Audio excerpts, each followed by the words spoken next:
oh, interesting, like, oh, OpenAI is looking to hire some people from hedge funds. Yeah.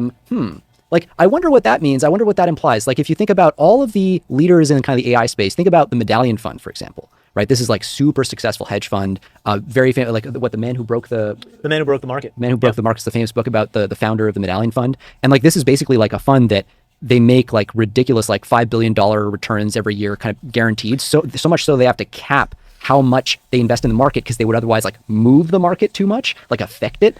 And the fucked up thing about like the way they trade, and this is like 20-year-old information, but it's still indicative because like you can't get current information about their strategies. But one of the things that they were the first to kind of go for and figure out is they were like, okay, they basically were the first to kind of build what was at the time, as much as possible, an AI that autonomously did trading at like great speeds, and it had like no human oversight and just worked on its own.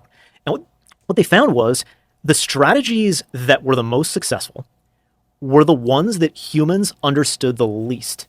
Because if you have a strategy that a human can understand, some human's going to go and figure out that strategy and trade against you.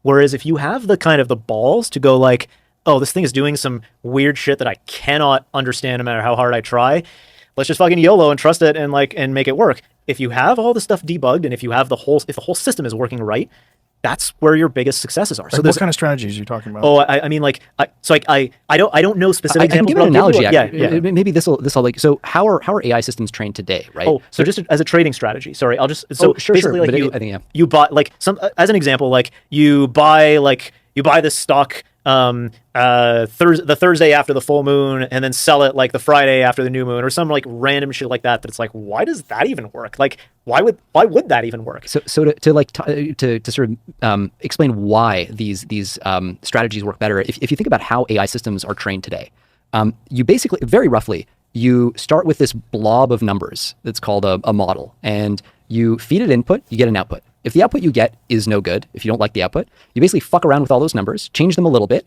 and then you try again. You're like, oh, okay, that's better. And you repeat that process over and over and over with different inputs and outputs. And eventually, those numbers, that mysterious ball of numbers, starts to behave well. It starts to make good predictions or generate good outputs. Now, you don't know why that is.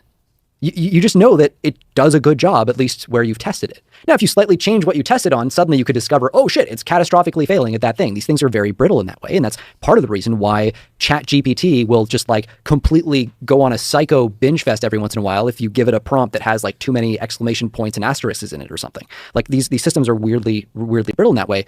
But applied to investment strategies, if all you're doing is saying like optimize for returns, give it inputs, give it outputs. Make me more money by the end of the day. It's like an easy goal. Like it's a very like clear-cut goal, right? You can give a machine. So you end up with a machine that gives you these very, like, it is a very weird strategy. This ball of numbers isn't human understandable. It's just really fucking good at making money. And why is it really fucking good at making money? I don't know. I mean, it just kind of does the thing and it's making money. I don't ask too many questions. That's kind of like so when you try to impose on that system human interpretability, you pay what in the AI world is known as the interpretability tax. Basically, you're adding another constraint, and the minute you start to do that, you're forcing it to optimize for something other than pure rewards. Like doctors using AI to diagnose diseases are less effective than the chatbot on its own.